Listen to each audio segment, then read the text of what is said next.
Pessoal, boa noite, olá habitantes do mundo, bem-vindos ao Mundo Rick. Hoje vai ser um tom um pouquinho mais baixo, porque já são meia-noite e 34, né? Então essa ideia veio na minha mente assim, agora de fazer, tá? Mas é uma coisa que na verdade eu já vinha pensando fazer há muito tempo, que é o Reflexões do Mundo Rick, que é um momento que eu falo sem edição, sem truques de edição, né, melhor dizendo, sobre algum tópico relacionado à minha vida pessoal, é claro, né, mantendo os limites, né, e algum item da minha coleção.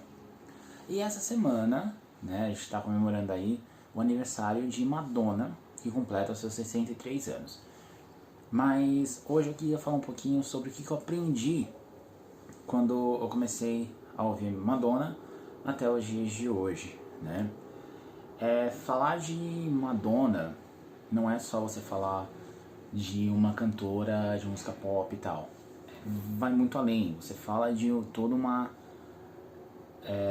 série de eras.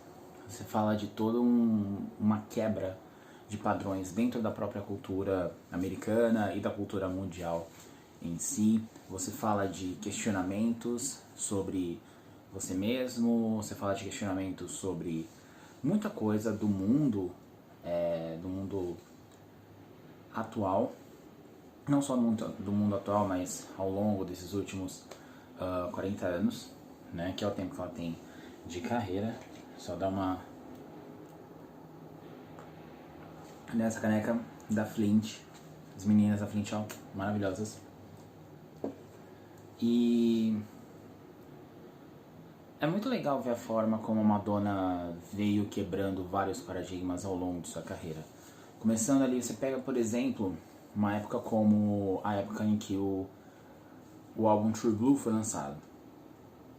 No álbum True Blue, eu acho que ali ela começa a dar os seus primeiros passos para mostrar a que ela veio, né? E você pega a Era Like a Virgin, você teve um momento ou outro mais polêmico, mas assim, não chega nem a se comparar. Por exemplo, a turnê Who's That Girl, que quem assistiu o DVD Ciao Itália, né, se não me engano, viu essa turnê, viu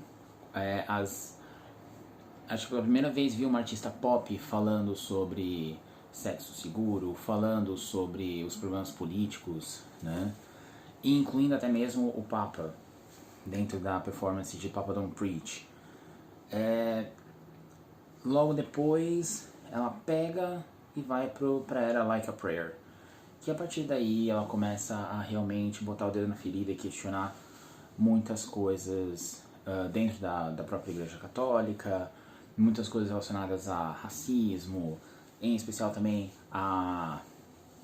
o seu apoio constante a pessoas com HIV, e isso veio de uma época em que poderia custar a carreira dela.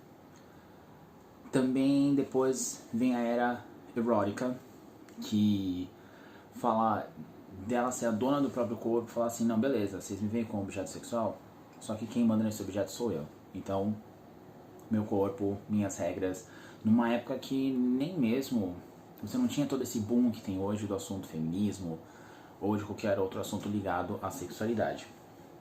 E é muito importante, assim, ter alguém que conseguiu quebrar esse bloco aí do machismo na indústria, que é uma coisa que hoje a gente vê, por exemplo, a Britney Spears, o que ela sofreu devido ao machismo dentro da indústria foi algo que a Madonna não se deixou sucumbir, sabe? Ela não se deixou levar por esse machismo. Ela falou, opa, aqui quem manda sou eu.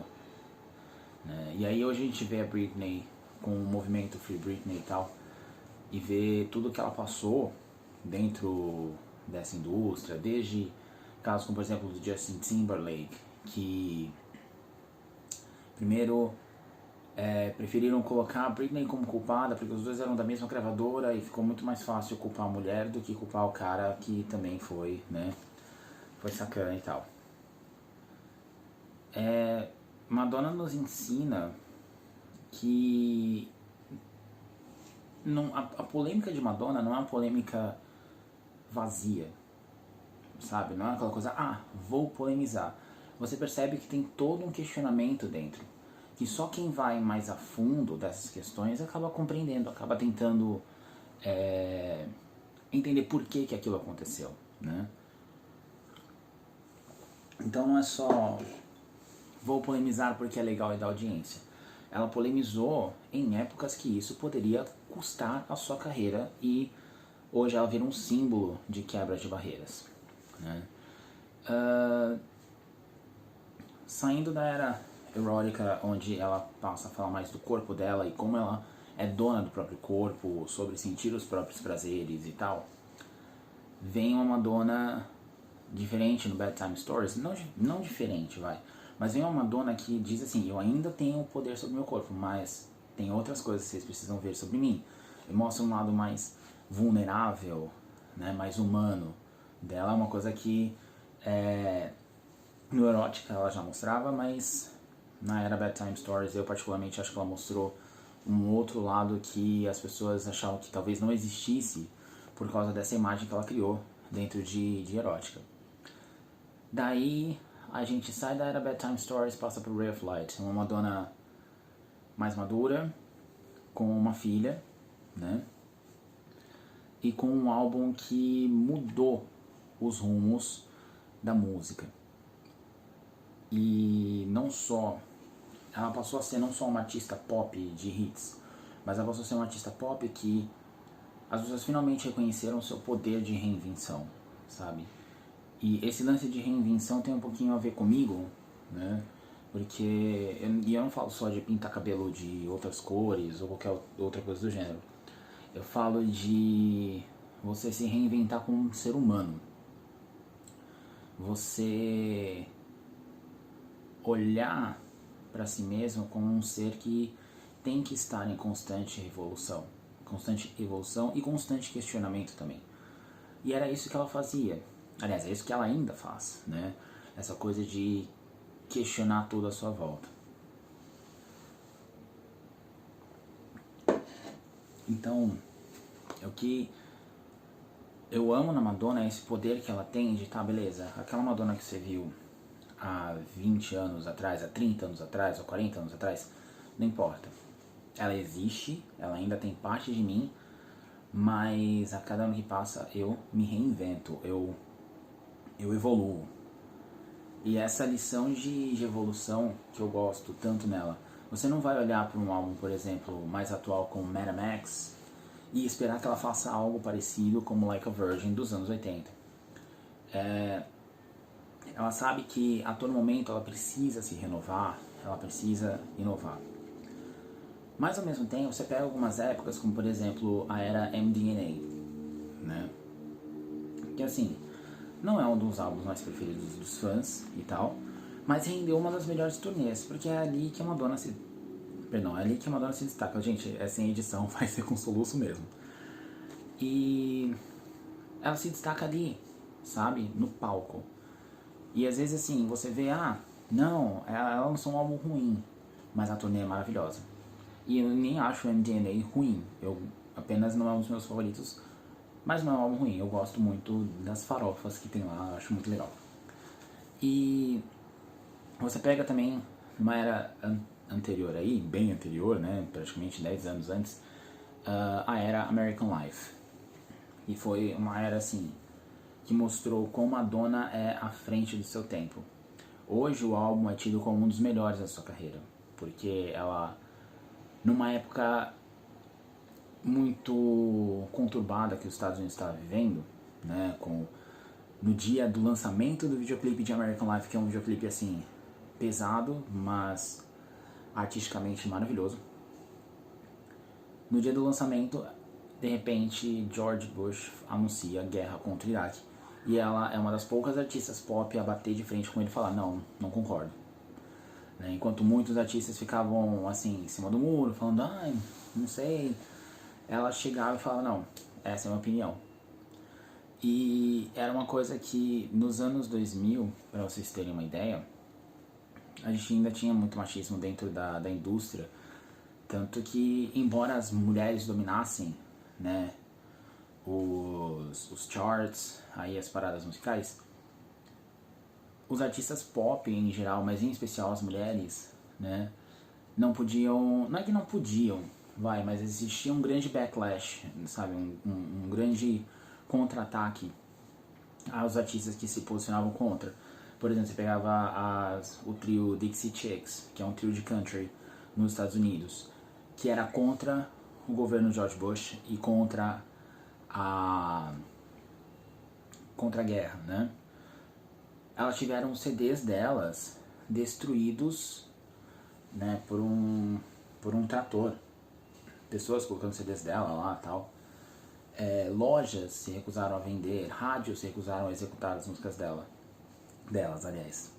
O mesmo aconteceu um pouco com Madonna também, porque primeiro ela teve o álbum vazado pela internet, um dos primeiros casos de vazamento, e logo depois, né, houve uma certa recusa pelas rádios americanas e pelas algumas emissoras americanas de tocar a música American Life, né, em suas programações.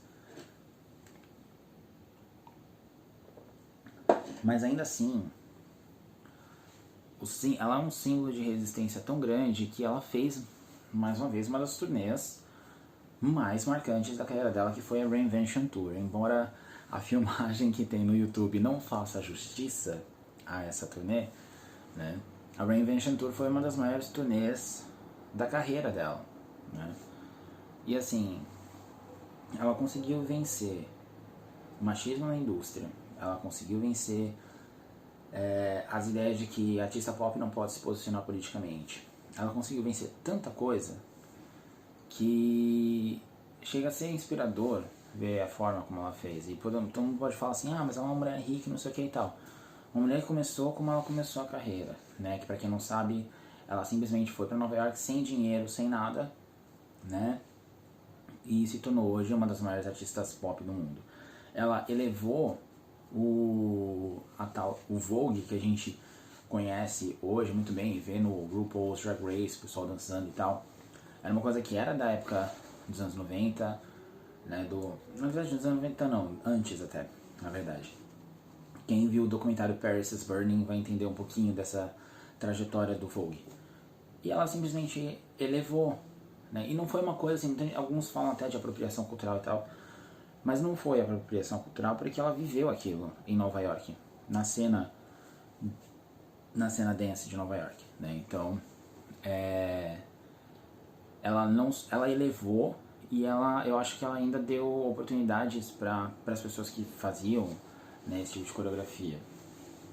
Eu posso até estar errado em algum ponto, mas pelo que eu vejo é mais ou menos isso. E aí, ela ainda também, o que eu gosto nela é a coragem que ela tem. O que eu admiro muito nela é a coragem que ela tem. Ela não tem coragem, tipo, aliás, ela tem a coragem de chegar e fazer um álbum. Quero fazer um álbum desse jeito. Vai ser um álbum que vai vender? Não sei. Mas essa é a minha arte. Ela é extremamente defensora daquilo que ela acredita como arte. E aí você vê um álbum como, por exemplo, Madame X, que é um álbum que nos dias de hoje você não pensa que alguém do porte dela, do histórico dela, vai fazer. E ela fez. E fez muito bem, né? É um álbum que é completamente conceitual, é artístico, tem o seu lado pop farofa, que é a música com Maluma, a música com a Anitta, com Quavo, que é a minha favorita, que é Future, com o Sway Lee, que é Crave, né? Mostra também uma pessoa que mergulhou na cultura de um país, que foi Portugal, e não só Portugal, mas de outros países do qual Portugal influenciou, como Brasil, países africanos também, e ela transformou isso em arte, sabe? Em música, sem deixar de dar valor às pessoas que fazem isso. Como, por exemplo, você pega a batida meio reggaeton da música com Maluma, né? Tem o Maluma, que é um dos destaques da Colômbia, né? E um dos destaques do ritmo. Você pega a batida funk de Faz Gostoso, que tipo, é uma música da Blaya, que é uma cantora portuguesa, mas ela pega e faz uma batida mais próxima do funk brasileiro e chama a Anitta pra cantar, que é um destaque do funk brasileiro, né? Tem a batucada, tem um monte de outras coisas no álbum que é muito bacana. e tem ela cantando em português, em português de Portugal. Buzinas, legal. Em português de Portugal, né? Que é o país que ela tá morando. Então é uma mulher que sabe dar valor à arte de um modo geral. Ela não observa a arte só com um olhar, né? Ou aquele olhar americano. Não, ela experiencia a arte. Quando, por exemplo, ela se mudou para Londres, ela fez alguns álbuns mais eletrônicos, porque é uma cena muito forte lá na Europa. Então, ela sabe compreender culturas e ela sabe transformar isso e personalizar para ela sem parecer uma coisa tipo, tô copiando alguém, entendeu? Ela fez mágica com o parkour, por exemplo, na era Confessions on the Dance Floor. Transformou o parkour em um dos esportes mais populares do mundo na época, né? Ou pelo menos não um dos mais populares, mas popularizou o esporte no mundo inteiro. E são coisas assim que parecem mínimas, mas quando você vai ver, teve um impacto global tão grande, né? Tanto que o álbum Confessions on a Dance Floor foi um álbum que causou muito impacto, que em 2 meses foi um dos maiores álbuns, um dos álbuns mais vendidos daquele ano, de 2000, se não me engano, 2005, né? E ver uma mulher que na época, se não me engano, estava no auge entre os seus 50 anos, se não me engano, perto dos seus 50 anos, entre os seus 40 e 50 anos, ver uma mulher que tecnicamente as pessoas já colocavam ela como uma velha, falando assim, tô aqui, filho, danço, canto, faço tudo. Isso mostra pra gente que esse lance de idade às vezes é um bloqueio que a gente mesmo cria. Ela hoje com seus 63 anos, ela ainda continua fazendo, bom, devido à pandemia ela não tá mais fazendo shows, mas ela até o ano passado, antes da pandemia, ela estava fazendo shows pela Europa, pelos Estados Unidos, e ela estava sendo fiel à arte dela, porque dessa vez ela decidiu fazer shows em teatros menores, não em arenas grandes, como ela costuma fazer. Mas, ainda assim, ela desafiou muita coisa ao longo dos últimos anos.